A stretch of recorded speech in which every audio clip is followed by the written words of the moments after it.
दोस्तों Daniel pink द्वारा लिखी गई बुक के ड्राइव। दोस्तों आप मोटिवेशन के बारे में किस तरह से सोचते हैं, यह वीडियो उसे पूरी तरीके से बदल देगा। चलिए आप ही बताइए कि दुनिया का सबसे बड़ा मोटिवेशन क्या है। वो क्या है जो आपको हर वक्त पुश करेगा, जो आपको बार बार याद दिलाएगा कि ऐसे नहीं बैठ सकते, खाली कुछ करो। वो क्या ऐसी चीज है जो कि हमारे अंदर की पावर को जगाएगी। आखिर सबसे बड़ा मोटिवेशन है क्या? क्या वे पैसा है, क्या वे नेम है, क्या वे फेम है, या फिर क्या वे ब्रेकअप है? नहीं, इनमें से कुछ भी नहीं है, क्योंकि सबसे बड़ा जो मोटिवेशन है वो है आपके हालात, आपकी सिचुएशन, आपकी फैमिली की सिचुएशन। यह चीज आपसे जो करवा सकती है जो दुनिया की कोई भी पावर आपसे नहीं करवा सकती। अगर हम बात करें पैसों के, तो लालच आपसे वो नहीं करवा सकता जो पैसों की कमी आपसे करवा सकती है। आपका मन करता होगा ना कभी कभी कि यह चीज खरीद लूं, लेकिन सिर्फ पैसों की वजह से सभी ख्वाहिशों को मारना पड़ता है। मन करता होगा ना कि यह चीज खा लूं, लेकिन फिर पैसों की वजह से मुंह मोड़ना पड़ता है। सोशल मीडिया पर आप दुनिया भर की नई नई चीजें देखते हैं, और जब वहाँ से बाहर आते हो और अपनी जिंदगी में देखते हो तो आपको पता चलता है कि आपके पास कुछ भी नहीं है। मन किया कहीं जाने का, लेकिन जाने के लिए आपके पास बाइक ही नहीं है, और अगर बाइक है तो पेट्रोल डालने का पैसा नहीं है। जितना हम दिन में कमा नहीं रहे हैं उतना या फिर उससे ज्यादा हमारा खर्च हो जा रहा है। रात को हम चैन से सो नहीं सकते, साला सोने से पहले रोज टेंशन होता है कि मेरा क्या होगा और कुछ होगा या नहीं होगा। आपके जो माता पिता हैं वो खून पसीना बहाकर काम कर रहे हैं, और वो भी सिर्फ थोड़े से पैसे के लिए, जिसमें आप सिर्फ सरवाइव कर पा रहे हो।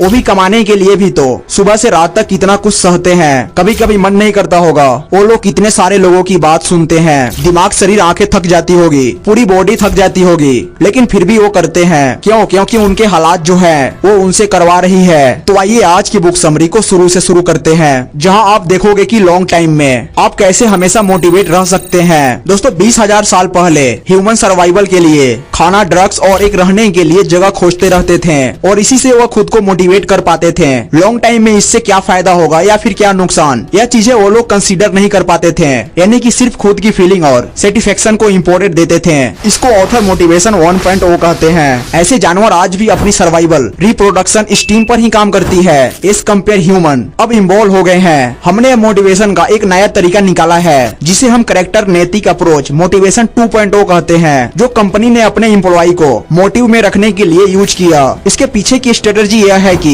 रिवॉर्ड डिजायरेबल बिहेवियर को स्ट्रोक करते हैं। फॉर एग्जांपल, सेल ज्यादा करने से रिवॉर्ड मिलना। इसके अपोजिट पनिशमेंट अनडिजायरेबल बिहेवियर को रोकने के लिए दिया जाता था। फॉर एग्जांपल, ऑफिस में किसी को सबके सामने डांटा जाए लेट आने पर, तो नेक्स्ट टाइम उसको लेट होने का चांसेस बहुत कम हो जाते हैं। इसी चीज को एक्सटर्नल मोटिवेशन कहते हैं। यहाँ तक आजकल कुछ कंपनी अपने वर्कर को हैप्पी रखने के लिए ड्रेस कोरियर ऑफ वर्किंग को फर्स्टेबल बना रही है। इस ट्रिक और करेक्टर मेथड को इन दिस डेट भी कहा जाता है, यानी कि आप यह करोगे तभी आपको वो मिलेगा। फॉर एग्जाम्पल, अगर आप अपना होमवर्क कंप्लीट करोगे तभी आपको चॉकलेट मिलेगी, और अगर आप अच्छे से काम करोगे, सेल करोगे, तो आपको बोनस मिलेगा, वरना आपको फायर कर दिया जाएगा। ऐसे मोटिवेशन 1.0 और मोटिवेशन 2.0 के अलावा एक और मेथड है मोटिवेट रहने का, जो कि एक इंटरेस्ट मोटिवेशन है, यानी कि इंटरनल मोटिवेशन। 1948 तक माना गया था कि ह्यूमन और एनिमल विनर एक्सट्रेस मोटिवेशन द्वारा कंट्रोल किया जाता था, लेकिन कुछ साल बाद टेक्नोलॉजी के प्रोफेसर हेरी हार्ली ने रिसर्च करी। उसके अकॉर्डिंग इस थ्योरी को गलत बताया गया। मतलब वो काम जहाँ बहुत कम क्रिएटिविटी यूज की जाती है, जैसे एक्सरसाइज करना, ऐसे कामों में खुद को मोटिवेट होने के लिए ऑथर हमें इफ दिन रिवॉर्ड की सलाह देते हैं। मतलब आप पहले ही डिसाइड कर लेते हो कि खुद को आप क्या रिवॉर्ड दोगे। अगर आप कोई भी क्रिएटिविटी वर्क के लिए खुद को मोटिवेट रखना है जहाँ पर आपकी क्रिएटिविटी यूज होती है, जैसे कि मान लो यूट्यूब के लिए वीडियो बनाना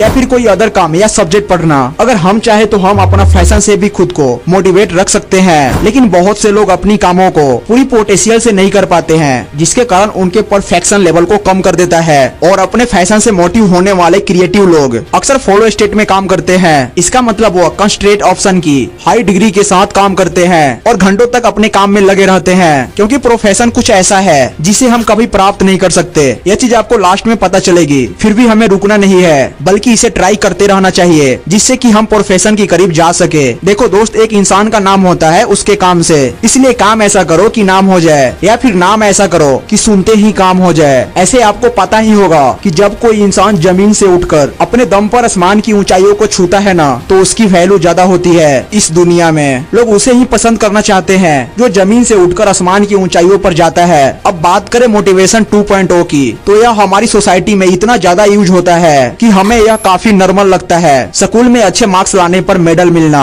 आपकी आपकी जॉब में ज्यादा सैलरी या बोनस मिलना, आपकी रिलेशनशिप में गिफ्ट या सरप्राइज करने पर ज्यादा प्यार मिलना। लेकिन मोटिवेशन 2.0 ह्यूमन बींग्स आपके या मेरे गधे के बीच में कोई डिफरेंस नहीं देखता। माफ करना, क्योंकि एक गधे को भी अगर काम के बाद खाना खिलाया जाएगा तो वो भी अपना काम करेगा। क्या हम भी सिर्फ और सिर्फ पैसे के लिए काम करते हैं? और तो और अगर हमें ज्यादा पैसा दिए जाएंगे तो क्या हम ज्यादा अच्छे से काम करेंगे? अगर आप मोटिवेशन 3.0 से काम करते हैं तो फिर पैसे, स्टेटस, पावर और अपनी जान तक मैटर नहीं करती। मैटर करती है तो सिर्फ आप क्या कर रहे हो। ऐसे काम करते समय आप एक ऊंची मेंटल स्टेट पर चले जाते हो जहाँ पर आप अपने काम को बहुत ज्यादा एंजॉय करते हो, यहाँ तक कि आपको यह भी पता नहीं चलता कि टाइम कैसे पार हो गया। तो इस स्टेट को फ्लो स्टेट कहते हैं, जो पहले हमने बताया था। मोटिवेशन 3.0 हमें फॉलो वाले स्टेट तक पहुंचा सकता है, लेकिन रिसर्चर्स मोटिवेशन 2.0 को इतना आसानी से जाने नहीं देना चाहते हैं। वो इसको और गहराई से समझना चाहते हैं। एक बार डेविड ने एक रिसर्च किया जहां उन्होंने फ्री स्कूल के कुछ बच्चों को चुना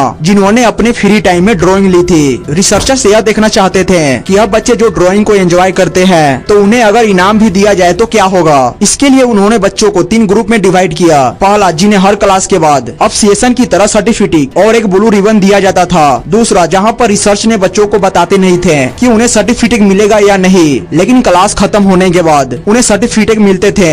और तीसरा, रिसर्च ने इन्हें कोई भी रिवॉर्ड या कोई भी प्रॉमिस नहीं किया था, लेकिन 2 हफ्ते बाद रिसर्चर्स ने यह रियलाइज किया कि ग्रुप 2 और ग्रुप 3 के बच्चे पहले जैसे मोटिव के साथ और काफी टाइम से ड्रॉ कर रहे थे, लेकिन ग्रुप 1 के बच्चों ने बहुत कम समय ड्रॉ किया और काफी जल्दी बोर हो गए। अब आपको क्या लगता है कि इन बच्चों को ज्यादा मोटिव के साथ काम करना चाहिए है कि नहीं? इस इफेक्ट को सोयर इफेक्ट कहते हैं, जहाँ पर आसानी से की जाने वाली काम फन एक्टिविटी की तरह लगने लगती है और आपका इसमें इंटरेस्ट खत्म हो जाता है। अगर आप खुद को या फिर अपने बच्चे को या अपने टीम को इस तरीके से मोटिव करने की कोशिश करेंगे तो शॉर्ट टाइम में शायद वो मोटिवेट रह सकते हैं, लेकिन लॉन्ग टाइम में वो अपना मोटिवेशन और इंटरेस्ट खो देंगे, क्योंकि रिसर्चर्स ने बच्चों पर एक्सपेरिमेंट करके किसी कंक्लूजन तक नहीं पहुंचना चाहते थे। वो चाहते थे कि एक ऐसा एक्सपेरिमेंट डिजाइन करके जहां वो पैसे और रिवॉर्ड की फर्क को आसानी से देख सके। इसलिए वो मदुरई से इंडिया आए। यहाँ पर कॉस्ट और लिविंग अमेरिका के मुकाबले काफी कम है और रिसर्च अच्छे खासे पैसे स्पेंड कर सकते हैं। एक्सपेरिमेंट पर बिना कंगाल हुए तो उन्होंने मदुरई में 88 पार्टिसिपेट चुने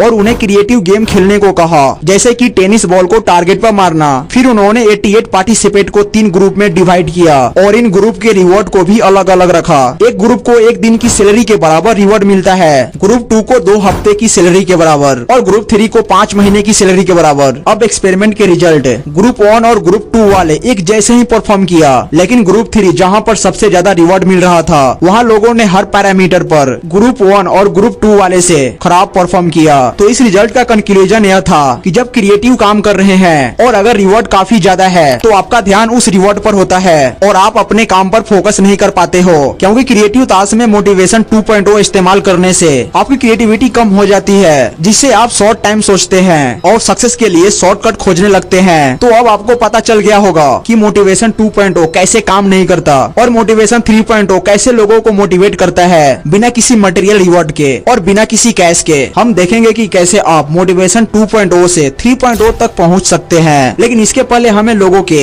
2 तरीके की बिहेवियर को समझना होगा। इसको ऑथर ने नाम दिया है IX, टाइप X, यानी एक्सप्रेसिव बिहेवियर वाले लोग बाहर की मोटिवेशन मतलब मोटिवेशन 2.0 से काम करते हैं, जैसे में ज्यादा पैसा मिलना, ज्यादा रिवॉर्ड मिलना और बहुत कुछ। अब टाइप I यानी इंट्रिसिक बिहेवियर वाले लोग इंटरनल मोटिवेशन मतलब मोटिवेशन 3.0 से काम करते हैं, जैसे में काम करते करते मजा आना या फिर काम करने के बाद फ्री फील करना और भी बहुत कुछ। अब आप सोचिए और कमेंट में बताइए कि आप किस कैटेगरी में जाना चाहते हैं। दोस्तों, टाइप I की बिहेवियर को देखकर मुझे कोई डाउट नहीं है कि आप भी टाइप I की बिहेवियर को अपनी लाइफ में अप्लाई करना चाहते हो। तो आइए देखते हैं कि आप इसे कैसे कर सकते हैं। टाइप I बिहेवियर या मोटिवेशन 3.0 के 3 बेसिक कॉन्सेप्ट हैं। पहला ऑटोनॉमी, दूसरा मास्टरी और तीसरा पर्पस। तो पहला ऑटोनॉमी यानी खुद की चॉइस के साथ रिएक्ट करना, ना कि किसी को कहने पर। तो ऑटोनॉमी में आपको 4 चीजों में फ्रीडम चाहिए ताकि आप मोटिवेशन 3.0 की तरफ बढ़ सके। इसे आप 4 T के साथ याद रखें। पहला है टास्क, दूसरा है टाइम, तीसरा है टेक्निक और चौथा है टीम। तो पहला है टास्क यानी अपना टास्क खुद चुनने की फ्रीडम। कई सारी कंपनी ने एक्सपेरिमेंट किया और उन्होंने अपने एम्प्लॉय को फ्री टाइम दिया और उसके रिजल्ट बहुत पॉजिटिव आए हैं। कृष्णा भगत ने अपनी फ्री टाइम में गूगल की न्यूज बनाया और इस साइट पर रोज मिलियन ऑफ विजिटर आते हैं। गूगल इंजीनियर फॉल काई ने जीमेल बनाया, वो भी अपना 20% फ्री टाइम में दूसरा है टाइम, यानी अपने टाइम को कंट्रोल कर पाना। अगर आपको कोई ऐसा टास्क करने को कहा जाए जो बहुत ज्यादा टाइम बाउंड है तो आप अपनी क्रिएटिविटी को एक्सप्लोर नहीं कर पाते हैं। रिसर्च ये भी बताता है कि ऐसे लोग जिनको फ्रीडम और टाइम मिलता है तो वह अपना काम ज्यादा प्रोडक्टिव के साथ करते हैं। तीसरा है टेक्निक। कॉल सेंटर में काम करने वाले लोगों को एक स्क्रिप्ट दी जाती है। अब आप जो भी सवाल पूछते हैं उसका जवाब पहले से लिखे हुए एक स्क्रिप्ट के बेसिस पर देना पड़ता है। जहां Jepost.com, जिसको Amazon ने एक्वायर कर लिया, उन्होंने अपना एम्प्लॉय को अलग तरीके से ट्रेन करना शुरू किया, जहां पर उनको एक वीक की ट्रेनिंग दी जाती थी कि कस्टमर से कैसी बात करनी है या फिर आप क्या बोल सकते हैं। लेकिन उनको कोई स्क्रिप्ट नहीं दी जाती थी जो उनको फॉलो करनी पड़े। लेकिन कुछ टाइम बाद रिजल्ट यह हुआ कि कस्टमर सेटिस्फेक्शन यानी BMW और एप्पल जैसी कंपनी को टक्कर देने लगे। चौथा है टीम, यानी अगर लोगों को खुद की टीम चुनने का मौका मिलता है तो वह ज्यादा खुश होते हैं, क्योंकि किसी भी महान आर्टिस्ट को कोई फोर्स नहीं करता कि तुम्हें इतने बजे उठना है, इतनी देर ड्राइंग बनाना है, बल्कि उन्हें खुद की टास्क को और टाइम टेक्निक पर पूरी ऑटोनॉमी रहती थी। ऐसे हम सब के अंदर में वो आर्टिस्ट छुपा हुआ है जो हमेशा ऑटोनॉमी चाहता है ताकि वह अपने फुल पोटेंशियल पर काम कर सके। अब मोटिवेशन 3.0 का दूसरा कॉन्सेप्ट है मास्टरी, यानी आपके अंदर किसी चीज में अच्छे होने की चाह। तो ऑथर ने हमें मास्टरी तक पहुंचने के लिए 3 चीजों पर ध्यान रखने को कहा है। पहला, मास्टरी एक माइंडसेट है। दूसरा, मास्टरी पेनफुल है। और तीसरा, मास्टरी आइसम पोर्ट की तरह है और आप यहाँ तक कभी नहीं पहुँच सकते हैं। तो पहला, मास्टरी एक माइंडसेट है। तो इसको एक एग्जाम्पल से देखते हैं। मान लीजिए कि आपको लगता है कि इंटेलिजेंट फिक्स होता है और आप इसे कभी नहीं बदल सकते, तो आप जो भी काम करोगे उसमें अपने इंटेलिजेंस को बढ़ाने की कोशिश नहीं करोगे, क्योंकि आपके दिमाग में आपने यह सोच लिया है कि इंटेलिजेंस नहीं बढ़ सकता है। ऐसे माइंडसेट से आप मास्टरी से दूर हो जाएंगे, क्योंकि आपको किसी भी टास्क में मास्टरी पाने के लिए सही और पॉजिटिव माइंडसेट से काम करना पड़ेगा। दूसरा, मास्टरी पेनफुल है। यूएस में एक एग्जाम होता है जिसमें एंट्री लेने से पहले लोगों को बिस्ट बराक नाम की ट्रेनिंग से गुजरना पड़ता है, जिसमें हर साल 1200 लोग आते हैं इस प्रोग्राम का हिस्सा बनने। लेकिन 7 हफ्ते की ट्रेनिंग के बाद सिर्फ 60 लोग ही बच पाते हैं और बाकी लोग प्रोग्राम बीच में ही छोड़कर चले जाते हैं। कुछ रिसर्च यह जानना चाहते थे कि इनके सक्सेस क्या सच में किसी चीज पर डिपेंड करती है, तो जवाब है हाँ, ग्रेट। यानी फैशन और दृढ़ संकल्प लॉन्ग टाइम गोल के लिए है। अब मास्टरी पेनफुल है, चाहे स्पोर्ट में हो या फिर कोडर में हो। इसमें लोग सालों साल तक मेहनत करते हैं, फेल होते हैं और फिर मेहनत करते हैं, लेकिन यह ग्रेट उनको मास्टरी अचीव करने में मदद करती है। और तीसरा पॉइंट, मास्टरी एक आइसम पोर्ट की तरह है, यानी आप कभी वहाँ तक नहीं पहुँच सकते, इसलिए आप हमेशा खुद को इम्प्रूव करने की कोशिश करते हो। मोटिवेशन 3.0 की आखिरी कड़ी है पर्पस, यानी आप जो कर रहे हो वो आप क्यों कर रहे हो। मतलब पूरी दुनिया को बदलने में सबसे बड़ा रोल किसका है? सही, ड्रीम का है, क्योंकि सपनों ने यह जमाना बदला है और कुछ लोगों का सपना था, इसलिए दुनिया इतनी सुंदर दिख रही है आपको। तो क्या ड्रीम है आपका, क्या पर्पस है आपका? क्योंकि दोस्तों देखिए, इंसान काम नहीं करता बल्कि उसके सपने उससे काम करवाती है। मान लो अगर मेरा सपना है कि मैं डिस्ट्रिक्ट लेवल की खिलाड़ी बनूं, तो मेरी मेहनत डिस्ट्रिक्ट लेवल की होगी। अगर मेरा सपना है कि मैं स्टेट लेवल की खिलाड़ी बनूं, तो मेरा मेहनत स्टेट लेवल का होगा। अगर मेरा सपना है कि मैं नेशनल लेवल पर खेलूं, तो मेरा जो मेहनत है वो नेशनल लेवल की होगी। अगर मेरा सपना है कि मैं ओलंपिक में जाऊं और भारत के लिए गोल्ड लेकर आऊं, तो मेरा मेहनत भी इंटरनेशनल लेवल का होगा, क्योंकि जिस खिलाड़ी का सपना है डिस्ट्रिक्ट लेवल का, उससे आप इंटरनेशनल लेवल की मेहनत नहीं करा सकते, और वैसे वो करेगा भी नहीं, क्योंकि इंसान मेहनत नहीं करता बल्कि उसके सपने उससे मेहनत कराती है। एक और एग्जांपल से चलिए जानते हैं। सोचिए एक दिन एक रिच व्यक्ति आपके पास आता है और आपसे पूछता है कि क्या आप 1 करोड़ की लग्जरी कार खरीद सकते हैं? तो इस सवाल पर आपका जवाब क्या होगा? आमतौर पर लोग सोचते हैं कि नहीं, मैं इतनी महंगी कार नहीं खरीद सकता। लेकिन अगर आप अपने दिमाग को बदलें और अपने आप से सवाल पूछें कि मैं 1 करोड़ की लग्जरी कार कैसे खरीद सकता हूँ, तो यही सवाल आपके सोचने का तरीका को बदल सकता है। इसी जवाब से आपकी सोच के बारे में पता चलता है कि आपकी मानसिकता क्या है, कि आप समस्याओं में फंस कर रह जाते हैं या समाधान की तरफ बढ़ते हैं। क्योंकि जब आप यह सोचते हैं तो आप अपने ही दिमाग को सीमित कर रहे होते हैं, लेकिन जब आप यह सोचते हैं कि मैं यह कैसे कर सकता हूँ, तो आप अपने दिमाग के दरवाजे को खोल देते हैं नए अवसरों और रास्ते की खोज के लिए। क्योंकि कोई भी पर्पस को विकसित करने के लिए आपको खुद को किसी भी चुनौती के सामने सीमित नहीं मानना चाहिए। आप यह कभी भी नहीं सोचे कि कोई भी चीज आपके लिए असंभव है, बल्कि आप यह सोचें कि मैं उसे कैसे संभव कर सकता हूँ। तो दोस्तों, बड़ा सोचो और बड़ा हासिल करो, क्योंकि आप जो कुछ भी सोच सकते हो वो सब कुछ पा सकते हो। जितना बड़ा पर्पस रखोगे उतनी ही ऊंचाई तक जाओगे। लेकिन असल समस्या यह है कि 95% लोगों की कोई पर्पस ही नहीं होता। तो दोस्तों, बस इतना ही। आज की बुक समरी ड्राइव बुक आपको कैसी लगी कमेंट करके जरूर बताना। साथ में इस चैनल को सब्सक्राइब भी कर लेना। उम्मीद करता हूँ कि आज के वीडियो से आपको बहुत कुछ सीखने को मिला होगा। यहाँ तक वीडियो देखने के लिए आपको बहुत बहुत बहुत बहुत बहुत धन्यवाद।